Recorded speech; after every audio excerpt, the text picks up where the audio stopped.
नमस्कार, capital talk में आपका स्वागत है। मैं हूं स्वतंत्र जैन। आज हम बात कर रहे हैं किसान आंदोलन पर। किसान आंदोलन को 7 महीने पूरे हो चुके हैं और सभी जानना चाहते हैं कि किसान आंदोलन आज किस मोड़ पर है, कमजोर हुआ है, मजबूत हुआ है। इसी क्रम में आज हम हमारे साथ जुड़ रहे हैं दो प्रमुख राजनीतिक दलों भाजपा और कांग्रेस के प्रवक्ता। इनसे हम जानेंगे कि किसान आंदोलन किस मोड़ पर है। आपको बता दें कि इसके पहले हमने किसान नेता राकेश टिकैत से भी बात की और उनसे जानने की कोशिश की कि आखिर आंदोलन किस मोड़ पर है।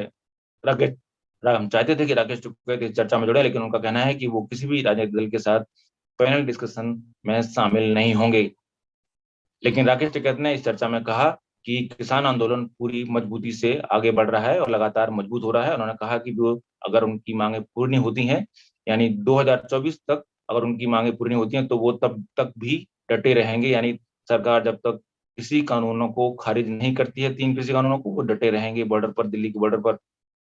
राकेश टिकैत ने भी कहा कि 26 तारीख एक ऐसी तारीख बन चुकी है जहां, जबकि वो हर 26 महीने की 26 तारीख को सरकार को याद दिलाएंगे कि किसान अभी बॉर्डर पर बैठा हुआ है। यानी कुछ ना कुछ उन्होंने शब्द का इस्तेमाल किया कि वो हंगामा करते रहेंगे।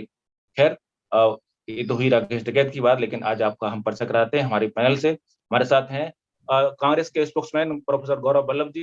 जाना जी माना नमस्कार। नाम है। कांग्रेस के साथ साथ आप एक बौद्धिक बुद्धिजीवी के रूप में आपकी पहचान है। हमारे साथ हैं गोपाल कृष्ण अग्रवाल जी, जो कि वरिष्ठ सीए हैं और भाजपा के राष्ट्रीय प्रवक्ता हैं आर्थिक मामलों के। हमारे साथ हैं रामपाल जाट जी राष्ट्रीय किसान महापंचायत के राष्ट्रीय अध्यक्ष हैं और आपको भी रिप्रेजेंट करते हैं।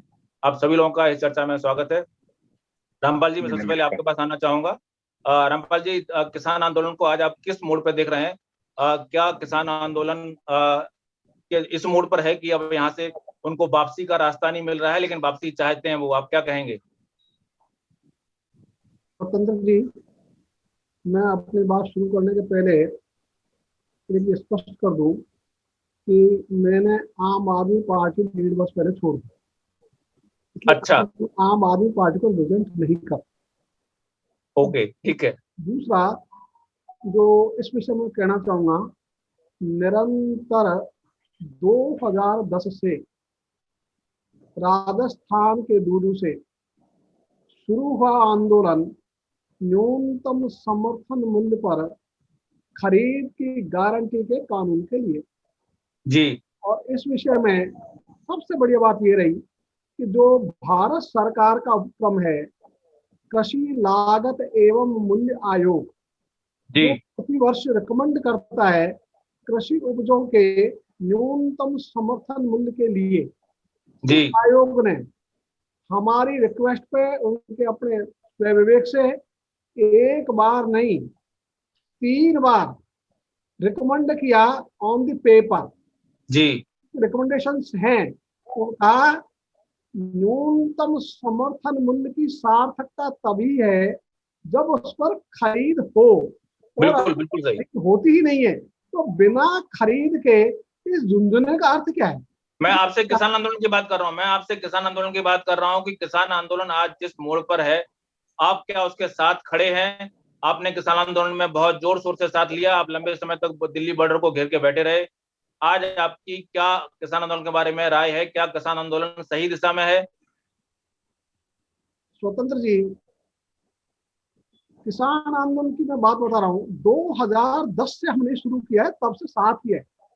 हाँ, जो आंदोलन हिंसा के आधार पर चलने लग जाए, जहां शांति भंग होने लग जाए, शांति, सत्य और अहिंसा से कोई आंदोलन भटक जाए, फिर हम उसके साथ नहीं होते।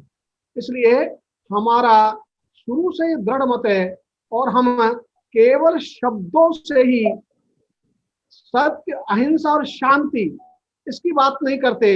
इन शब्दों के प्रति हमारी फिलहाल निष्ठा है। फिलहाल आप किसान आंदोलन के साथ हैं या नहीं? हाँ या ना में उत्तर दें। हाँ ना नहीं होता है स्वतंत्र जी, इसलिए मैंने कहा आंदोलन हम कर रहे हैं लगातार, अभी भी आंदोलन में हम, इसलिए हम आंदोलनरत हैं। मैं आपसे उस आंदोलन की बात कर रहा हूं जो दिल्ली को घेर के किसान बैठे हुए हैं। उनका कहना है कि 3 कानून खत्म करिए। आपकी मांग अभी भी है क्या? 3 कानून खत्म होना चाहिए? आप इसके मांग के साथ हैं क्या? स्वतंत्र जी, हमने 3 कानून के लिए सबसे पहले 14 जून को पत्र लिखा 2020 को, जी और उसमें हमने लिखा कि ये न्यूनतम समर्थन मूल्य की खरीद की गारंटी का कानून बनाओ। उसके बाद में दूसरा पत्र लिखा 21 जुलाई को स्मरण पत्र। रामपाल जी उस पर हम आएंगे कि आप मुझे याद है कि आप सुप्रीम कोर्ट की जो कमेटी बनी थी उसमें भी आप गए थे सामने, और वहां पर क्या हुआ संक्षेप में हमें बताएं। हमारे साथ बाकी दो पैनलिस्ट भी हैं, हमें उनसे भी विस्तृत चर्चा करनी है। माननीय उच्चतम न्यायालय ने जो कमेटी गठित की उसको रिव्यू करने के लिए हमारी ओर से हमने आवेदन किया है सुप्रीम कोर्ट में। जी वो अभी पेंडिंग है। उस जी पर सुनवाई होनी थी अप्रैल में, लेकिन उसमें अभी डेट जो फिक्स हुई है वो है जुलाई की। जी जुलाई में उसमें सुनवाई होगी। हमने कहा कि जो 3-4 लोगों का पैनल उन्होंने बनाया, जी ऐसे लोग नहीं होने चाहिए जो प्रथम दृष्टया लोगों को लगे कि ये निष्पक्ष नहीं है, किसी जी एक पक्ष के हैं, ये पहले से पूर्व से ग्रसित है, ऐसा जी किसी के बारे में नहीं हो तो बढ़िया है। और जो उन्होंने पैनल बनाया उसमें तो सब लोग ऐसे ही थे, इसका हमने कहा पैनल निष्पक्ष वो। रामपाल जी आपके पास आएंगे, हम आपके पास आएंगे। आपको याद होगा कि मुंशी प्रेमचंद की एक कहानी है, पंच परमेश्वर की, जब कोई पंच बन जाता है तो फिर वो किसी साइड में नहीं रहता। उम्मीद करना चाहिए कि इस भावना से पंच काम करेंगे, और भाई जो भी उसका निर्णय होगा हम देखेंगे। हमारे साथ गोपाल कृष्ण अग्रवाल जी हैं। गोपाल जी आप सुन पा रहे हैं हमें? हाँ हाँ सुन रहा हूँ। गोपाल जी, रामपाल जी की सबसे बड़ी आपत्ति है कि एमएसपी की आप दावा करते हैं बार बार कि एमएसपी हम दे रहे हैं, लगातार बढ़ा रहे हैं, लेकिन अगर एमएसपी दे दी जाए किसानों को तो आज आंदोलन की जरूरत ही नहीं पड़ती। आप एमएसपी का आश्वासन दे दीजिए। आपने जो 3 कानून बनाए हैं उसमें एमएसपी का कहीं उल्लेख भी नहीं है, एमएसपी का कहीं जिक्र नहीं है। आप उसमें सीधा से एक लाइन लिख दीजिए कि एमएसपी की हम एनफोर्सेबल मानेंगे, एमएसपी जो भी होगी उस पर खरीद होगी, चाहे वो व्यापारी खरीदे, चाहे वो बाजार खरीदे, चाहे वो आपका सरकार खरीदे, जो भी खरीदी होगी एमएसपी पे होगी, इससे कम पे नहीं होगी। मामला सुलझ जाएगा, किसानों के पास कोई मुद्दा नहीं बचेगा, आंदोलन खत्म हो जाएगा। इतनी सी बात करना है आपको। मोदी जी, मुझे याद है कि जब मुख्यमंत्री थे तो एक कमेटी के अध्यक्ष थे कॉमर्स मिनिस्ट्री में, जिसमें कहा गया है कि एनफोर्सेबल होना चाहिए। देखिए एमएसपी का इस कानून से कोई संबंध नहीं है, यह तो रामपाल जी और सब लोग मान रहे हैं। एमएसपी भी इसमें लिख दिया जाए, यह एक अजीब सी मांग लगती है। इसके अंदर जिस कानून का एमएसपी के साथ लेना देना नहीं है उसमें एमएसपी का जिक्र क्या करना। दूसरी बात यह है कि एमएसपी रहेगा है और आगे भी पीछे भी था, इसके लिए फ्लोर ऑफ द पार्लियामेंट पे प्रधानमंत्री जी ने खुद वक्तव्य दे दिया। जिस स्थिति में एमएसपी था एडमिनिस्ट्रेटिव ऑर्डर के अंतर्गत, उसी यथास्थिति उसकी अभी भी चल रही है। इस साल उसका प्रोक्योरमेंट भी बढ़ा दिया है, काफी ज्यादा प्रोक्योरमेंट पिछले सालों के हिसाब से इस बार हुआ है। तो फिर सबसे बड़ी बात तो यही है ना कि अल्टीमेटली ये भटका हुआ आंदोलन है और वो राजनीति से प्रेरित आंदोलन है, और ये व्यक्तिगत स्वार्थों की सिद्धि के लिए कुछ लोगों का आंदोलन है। एमएसपी का नाम लेके ढोल पीटने से कोई मतलब नहीं। एमएसपी जरूरी चाहिए, हम ये मानते हैं। एमएसपी किसानों के लिए बहुत आवश्यकता है। एमएसपी हम उसको लागू भी करे हुए हैं, एमएसपी पे प्रोक्योरमेंट भी कर रहे हैं। एमएसपी हर साल रिवाइज होती है, उसकी प्राइजेस को देखते हुए, कॉस्ट ऑफ इनपुट को देखते हुए। लेकिन खरीद मतलब ऐसा खरीद होती नहीं है, फिर क्या मतलब है? खरीद क्यों नहीं होती है? तो खरीद होती है तभी तो 4 लाख करोड़ का हर साल खरीद एमएसपी पे होता है। अगर खरीद नहीं होती एमएसपी पे तो 4 लाख करोड़ कहाँ जा रहा था एमएसपी पे? देखिए एमएसपी तो वो एक पूरा अलग इशू है। अभी आप एमएसपी पे चर्चा करना चाह रहे हैं या 3 कानूनों पे या किसान आंदोलन पे? तो सर किसान आंदोलन के हल पे करना चाह रहा हूँ। किसान आंदोलन हल हो जाएगा, किसान आंदोलन का हल यही है कि किसानों को तो हल हो जाएगा। नहीं, कैसे हल हो जाएगा? किसान जब बताए नहीं, किसान हल थोड़ी चाह रहे हैं। जी सर, आपके पास आऊंगा मैं। गौरव वल्लभ जी, मैं आपके पास आना चाहूंगा।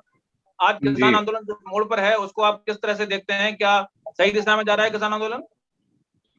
देखिए 26 नवंबर 2020 से मां अन्नपूर्णा के भूमिपुत्र बाहर सड़क पर बैठे हैं। पूरी ठंड उन्होंने सड़क पर निकाली। आज 40-42 डिग्री तापमान हो गया, वो सड़क पर बैठे हैं। वो उनके ऊपर कभी तो पानी की बौछारों का हमला किया जाता है, कभी लाठी चार्ज किया जाता है, कभी उनको आतंकी बोला जाता है, कभी ठलुआ बोला जाता है, कभी खालिस्तानी बोला जाता है, कभी पाकिस्तान का एजेंट बोला जाता है। जो जो गालियां लिटरेचर में है वो सारी उनको बोली जा रही है पिछले 7 महीने से। और इन्होंने कहा एमएसपी का तो कोई लेना देना ही नहीं है। मैं आपको पूछना चाहता हूं 2015 में वादा किया था आपने 50% प्लस एमएसपी देने का। 2015 में सरकार बनने के बाद आपने शपथ पत्र देकर सुप्रीम कोर्ट में बोला कि समर्थन मूल्य पर 50% एमएसपी हम नहीं दे सकते। मैं आपसे पूछना चाहता हूं कि आप दुनिया का हर कानून बना देते हो, तो क्या आप कह रहे हो इनका कोई लेना देना नहीं है? आप तो ऑर्डिनेंस के मास्टर लोग हो, एक ऑर्डिनेंस क्यों नहीं लेके आ जाते अभी कि एक भी अन्न का एक दाना भी अगर एमएसपी पे नहीं बेचा जाता है तो ये दंडनीय अपराध है? ये ऑर्डिनेंस क्यों नहीं लाया जा सकता? आप तो मास्टर लोग हो, आप तो शासन ऑर्डिनेंस चला रहे हो। प्लीज सुन लीजिए, बीच में साल पहले से क्यों नहीं लेके आए? मैं बीच में नहीं बोलता हूँ किसी के। जैन साहब आप इनको चुप कराइए, नहीं तो मैं चुप हो जाता। बात सुन लेते हैं। नहीं, मैं ये पूछना चाह रहा हूँ, हमसे प्रश्न ना करें, आप अपनी जवाब दीजिए। आपको मुझे प्रश्न करने का कोई हक नहीं है। गौरव जी, स्वतंत्र जी मुझसे प्रश्न पूछेंगे, अगर आप प्रश्न पूछेंगे तो मैं बीच में रोक के जवाब दूंगा। आपको आप इनको चुप करा दीजिए, फिर मैं बोलूंगा। नहीं, आप अपना जवाब दीजिए ना। 65 साल से आपने एमएसपी पे क्यों नहीं कानून लेके आ गए? आपकी तो सत्ता में थी, आप सत्ता में आए, जवाब दे आपकी ज्यादा बनती है। अरे तो जवाब दे, तभी तो जवाब दे रहे हैं कि ये कह रहे हैं कि हम क्यों नहीं एमएसपी पे कानून ले आए। सर आप सवाल पूछ रहे हैं। नहीं तो मैं तो ये पूछ रहा हूँ, ये भी तो मुझसे पूछ रहे हैं कि आप क्यों नहीं लाए। आपका प्रश्न था कि इन 3 कानूनों में एमएसपी का क्या संबंध है, बता दो संबंध। यहाँ पे कहाँ एमएसपी लिखा हुआ है? कहाँ पे लिखा है कि एमएसपी हटा दिया जाएगा? बताइए, कोई क्लॉज है? कोई क्लॉज है? कोई क्लॉज है जिसमें लिखा है कि इन कानूनों के अंतर्गत एमएसपी हटा दिया जाएगा? जैन साहब, आपका कर्तव्य है कि जब कोई आपका डिबेट का पार्टिसिपेंट बोल रहा हो तो दूसरों को चुप कराना आपका काम है। अगर आप नहीं करा पाएंगे तो मैं चुप हो जाऊंगा जैन साहब, क्योंकि मैं चिल्ला चोट कर नहीं सकता। मेरी एक सभ्यता है, एक लेवल से नीचे जाके गाली गलौज की सभ्यता मेरी है। तो अब मैंने इनसे पूछा कि भाई आप तो ऑर्डिनेंस के मास्टर हो, एक एमएसपी पे ऑर्डिनेंस क्यों नहीं ला सकते कि एक अन्न का दाना भी देश में अगर खरीद फरोख्त होती है एमएसपी के नीचे तो दंडनीय अपराध होगा? आपको ऐसे आपके कौन से वो हमारे 2 है जिनके दबाव में आके ये कानून लाने पड़ रहे हैं? आप क्यों हिंदुस्तान के लोगों की खेती अपने पूंजीपति दोस्तों के हवाले करना चाहते हो? और अब मैं मुद्दे एक टेक्निकल बात आपसे पूछता हूँ कि CSCP, commission for agriculture cost and pricing, वो अपनी रिपोर्ट में कहता है कि सरकार समर्थन मूल्य पर दाल खरीद कर ऐसे समय में बाजार पर उतारती है जब किसानों की फसलें आने वाली होती है, ताकि लोग फसलों के दाम किसानों को नहीं मिल पाए। ये सीएससीपी की रिपोर्ट में लिखा गया। सीएससीपी की खरीफ की रिपोर्ट 2021-22 की साफ तौर पे ये आरोप लगाती है कि लागत निकालने के लिए जो सरकारी सैंपल है वो बहुत छोटा रखती है, जिससे कि सही लागत मूल्य नहीं निकल पाता। आप सुप्रीम कोर्ट में शपथ पत्र दे के बोलते हो कि हम एमएसपी नहीं दे सकते। आप कह रहे हो हम तो प्रतिबद्ध है, हमने तो संसद में बोला। अरे आपने तो संसद में खड़े होके बोला कि 100 स्मार्ट सिटी भी बनेंगे, आपने बोला कि 2 करोड़ रोजगार भी आएंगे, आपने तो खड़े होके बोला कि बुलेट ट्रेनें चलेगी देश में, आपने तो बोला गंगा मैया साफ हो जाएगी, जबकि आज वहां पे लाशें तैर रही है। आप अपनी जिम्मेवारी से नहीं भाग सकते। और आपको किसने हक दिया मुझसे सवाल पूछने का? सरकार में आप बैठे हो, आपको हर सवाल का जवाब देना पड़ेगा। आप अगर हमसे सवाल पूछते हो, ये इटसेल्फ दर्शाता है कि आपको शासन चलाना नहीं आता, आपको लोगों की जनभावना को समझना नहीं आता। मैं एक एक सवाल आपसे पूछता हूं कि कमिटी ऑफ सेक्रेटरीज जो 10 जनवरी 2014 में एक सर्कुलर आया कि कोई भी कानून बनने से पहले 30 दिन तक वो पब्लिक डोमेन में रखा जाएगा। आरटीआई में सामने आता है कि इन 3 काले कानूनों को बनाने से पहले 30 दिन तक पब्लिक डोमेन में नहीं रखा। आपने उसकी अवहेलना क्यों करी? ये साफ लिखा जाता है किसान की जो लागत है प्रति हेक्टेयर पिछले 7 सालों में 20,000 रुपए से प्रति हेक्टेयर बढ़ी है। डीजल के दाम जो किसान के लिए उपयोग होता था तो मई 2014 में 55 रुपए प्रति लीटर था, जो आज 100 रुपए प्रति लीटर से ज्यादा है। रामपाल जी किसान आंदोलन के नेता भी हैं और रामपाल जी किसान भी हैं। रामपाल जी, एमएसपी और इन 2-3 कानूनों का कोई संबंध है क्या? सबसे बड़ा मुद्दा वही बन गया है। ऐसा है, 3 कानून में यदि एमएसपी के प्रोविजन होते तो सबसे अच्छा होता, या आंदोलन नहीं होता। इसलिए हमने ये कहा कि भाई इन 3 कानूनों में या इंसर्ट कर दो ना क्लॉज, उसमें डाल दो कि जैसे इन्होंने कहा भाई समझौता होगा, कॉन्ट्रैक्ट फार्मिंग होगी, तो उसमें डाल दो कि not below than the MSP, कोई भी कॉन्ट्रैक्ट नहीं होगा। इसी ढंग से जब आप कृषि उपजों के व्यापार की बात करते हो तो वहां कहो किसी भी कृषि उपज का व्यापार के लिए एमएसपी ये फ्लोर प्राइस होगी। तो यदि आप दोनों ये रामपाल जी खुद राकेश टिकैत जी ऑनलाइन थे, मैंने उनसे पूछा साफ सवाल कि अगर सरकार एमएसपी दे दे तो आंदोलन खत्म हो जाएगा। बोले नहीं खत्म होगा, आपको 3 कानून रद्द करने पड़ेंगे। साफ है कि एमएसपी और कानून का कोई संबंध नहीं है। स्वतंत्र जी, हिंदुस्तान का किसान आंदोलित है, और वो आंदोलित है न्यूनतम समर्थन प्राप्त करने के लिए। कौन क्या कहता है वो अपने अपने सबकी राय हो सकती है। मैं आपसे पूछता हूँ अगर एमएसपी मिल जाती है तो आंदोलन खत्म कर देंगे आप अपनी ओर से खत्म कर देंगे? ऐसा है, पूरा हिंदुस्तान का किसान खुश हो जाएगा एमएसपी मिलते ही। मैं पूछ रहा हूँ आंदोलन खत्म कर देंगे क्या? आंदोलन, देखिए आंदोलन अब राजनीतिक मुद्दा बन चुका है, अब वो बीजेपी के खिलाफ विपक्ष का एक हथियार बन चुका है। आपको लगता है कि विपक्ष मान जाएगा क्या? स्वतंत्र जी, पक्ष और विपक्ष उनकी वो जाने, लेकिन हम हमेशा सत्याग्रह पर चले हैं, सत्य के लिए आंदोलन करते हैं, सत्य के आधार पर आंदोलन करते हैं। हम पूरा देश का किसान न्यूनतम समर्थन मूल्य की खरीद की गारंटी का कानून होते ही हम सब तैयार बैठे हैं। फिलहाल चर्चा में वक्त है, ब्रेक का ब्रेक बाद लौटेंगे तो बात करेंगे कि क्या विपक्ष आज भी किसान आंदोलन के साथ है या नहीं। किसान आंदोलन जिस मोड़ पर है, रामपाल जी का सीधा सीधा आरोप है कि वो हिंसा के रास्ते पर है। क्या सचमुच ऐसा है? गौरव जी, मैं आपके पास आना चाहूंगा। क्या आप सत्ता में आते हैं तो आप क्या ये आश्वासन दे रहे हैं कि 3 कानून खत्म करते हुए एमएसपी को अनिवार्य बनाएंगे? और आप आज साथ हैं क्या, किसानों के साथ हैं क्या आज जो आंदोलन चल रहा है? जैन साहब, भारतीय राष्ट्रीय कांग्रेस पूरी दृढ़ता और प्रतिबद्धता के साथ किसान भाइयों के साथ खड़ी है। मैं खुलेआम बोलता हूँ, भारतीय राष्ट्रीय कांग्रेस, मैं बता रहा हूँ ना, सुनिए तो सही। भारतीय राष्ट्रीय कांग्रेस पूरी प्रतिबद्धता और दृढ़ता के साथ किसान भाइयों के साथ खड़ी है, और किसान आंदोलन का हर शांतिपूर्ण प्रदर्शन के साथ पूरी दृढ़ता के साथ हमारी पार्टी खड़ी है। इसमें कोई लाग लपेट नहीं। रही बात, आपने कहा कर देंगे, निश्चित रूप से आपको यहाँ पे बोल के जा रहा हूं, 2024 में सरकार बनते ही इन 3 काले कानूनों को रद्द किया जाएगा और एमएसपी को एक लीगल गारंटी के तौर पे स्थापित किया जाएगा, क्योंकि सूट बूट के लोग सरकार नहीं चलाएंगे।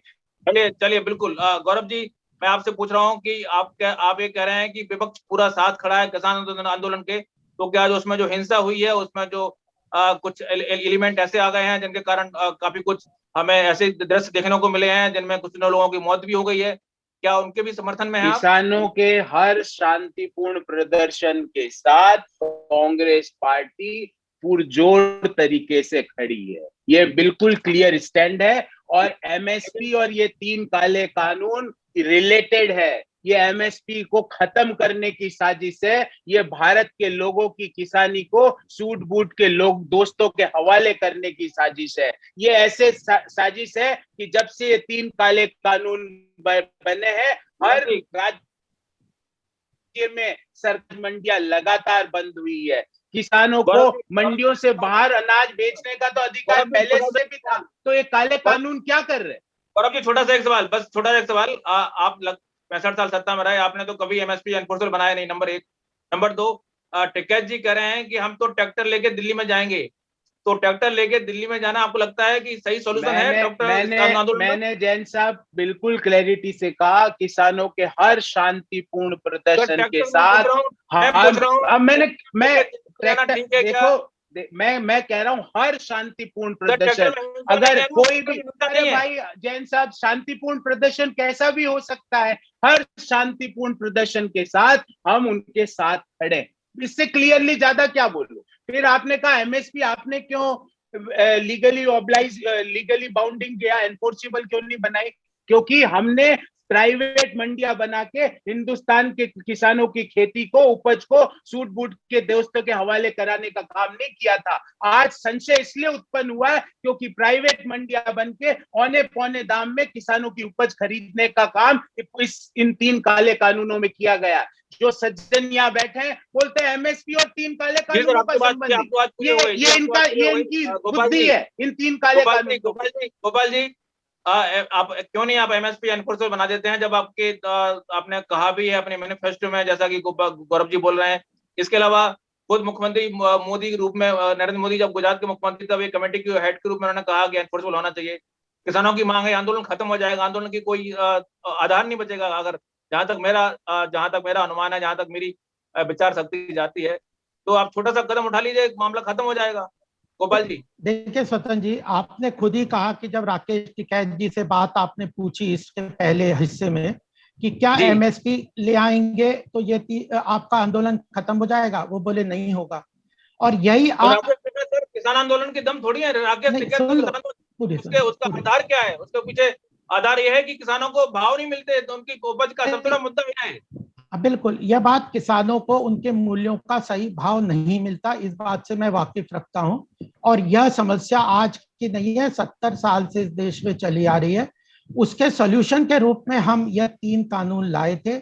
इसका एमएसपी हटाने के साथ कोई संबंध नहीं है, एमएसपी रहेगी, थी और आगे भी चलती रहेगी। उसमें हमने प्रोक्योरमेंट भी बढ़ा दिया है, प्राइस भी बढ़ा दिया है, और स्वामीनाथन कमेटी की 200 से 1 मांगे थी, उसमें 200 मांगे हम लोग मान चुके हैं।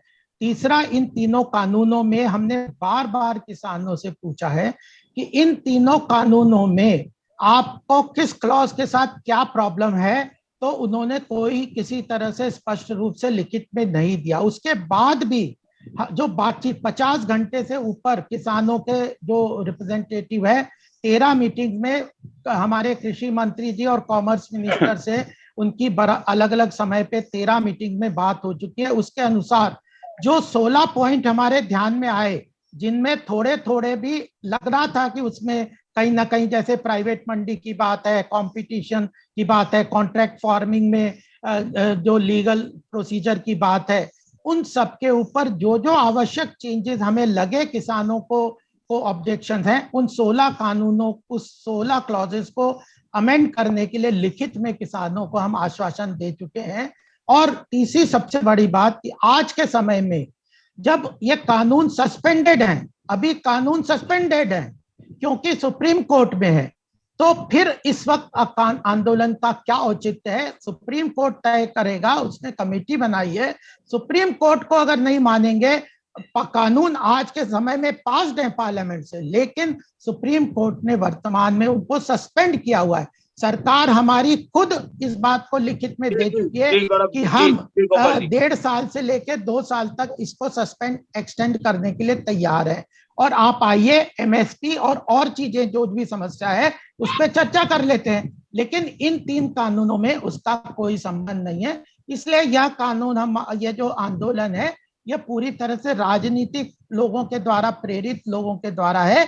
कुछ जेन्युइनली गलतफहमी में लोग हैं, उनको अपोजिशन और विपक्ष ने ऐसे गलत मुद्दे बता के, झूठ बरगला के, मक्कारी करके उन्होंने उनके साथ उनको गलतफहमी में डाल दिया। और यह हम कंटिन्यूअसली देख रहे हैं, क्योंकि वो चाहते हैं कि किसानों का हित ना हो, किसान इसी तरह गरीबी में रहते रहें, वह याचक ही बने रहें। हम चाहते हैं कि किसान सशक्त हो, वह उनके उपज में ऐसी चीजें वो प्रोड्यूस करें जिसका मार्केट के साथ कनेक्ट हो, उसका वैल्यूएशन सही मिले, उनको वैकल्पिक बाजार की आवश्यकताओं को 2 दशकों से इसके ऊपर कई कमेटीज ने इस बात को लेकर चर्चा की है कि हमें वैकल्पिक मंडी चाहिए। और आज कहते हैं कि प्राइवेट मंडी खोल दी है, कोई कहता है अरे ये जो मंडियां लोकल मंडी है, ये भी तो मंडी समिति के, ये कोई सरकारी मंडियां एक तरीके से नहीं है, वह मंडी समिति या संचालन करती है। उसके बाद भी हमने प्रदेश सरकारों को उसके लिए स्वतंत्रता दे दी है कि जो दूसरी मंडियां बनाने के जो प्रावधान है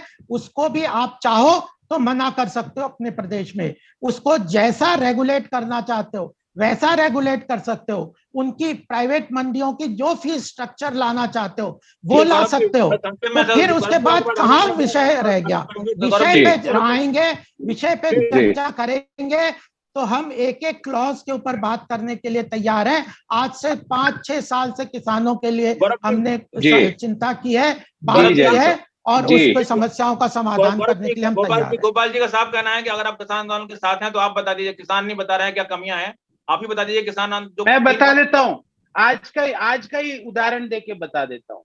मक्के की एमएसपी है 1850 रुपए, और जैन साहब और आपके सारे किसान भाई और दर्शकों को मैं कहता हूं कि गूगल करके देख लीजिए, मक्का आज बाजार में बिक रहा है 1150 प्रति क्विंटल, जबकि एमएसपी है 1850। तो किसान के साथ अब मैं बताता हूं, अगर ये क्यों हुआ है, क्योंकि जो आपने प्राइवेट मंडियां बना दी तो वो अभी कहाँ बन गई? अभी कौन सी नहीं बोलो, बीच में नहीं, ये फिर बीच तो में बना दी। अरे कानून है, अभी तो बंद कर गई। ये बीच में क्यों चिल्ला चोट करते? मैं तो किसी के बीच में नहीं बोलता। जैन साहब, प्राइवेट मंडी बना दी, फिर आप झूठ बात है। कौन सी प्राइवेट मंडी अभी बन गई है? ये कौन है?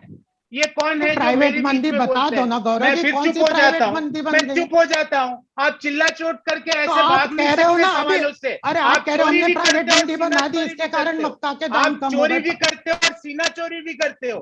प्राइवेट मंडी कहाँ पे बन गई? मैं बताता हूँ ना, कौन सी प्राइवेट मंडी बन गई है? सुन लीजिए ना, अभी जब कानून सस्पेंडेड है तो उसके अंदर प्राइवेट मंडी कैसे बन गई? अरे भाई सुन तो लो। नहीं तो जब कानून अभी सस्पेंडेड है या नहीं, बताओ कानून अभी सस्पेंडेड है या नहीं? ये आप इनसे बात, सवाल का जवाब खत्म करना पड़ेगा स्वतंत्र जी।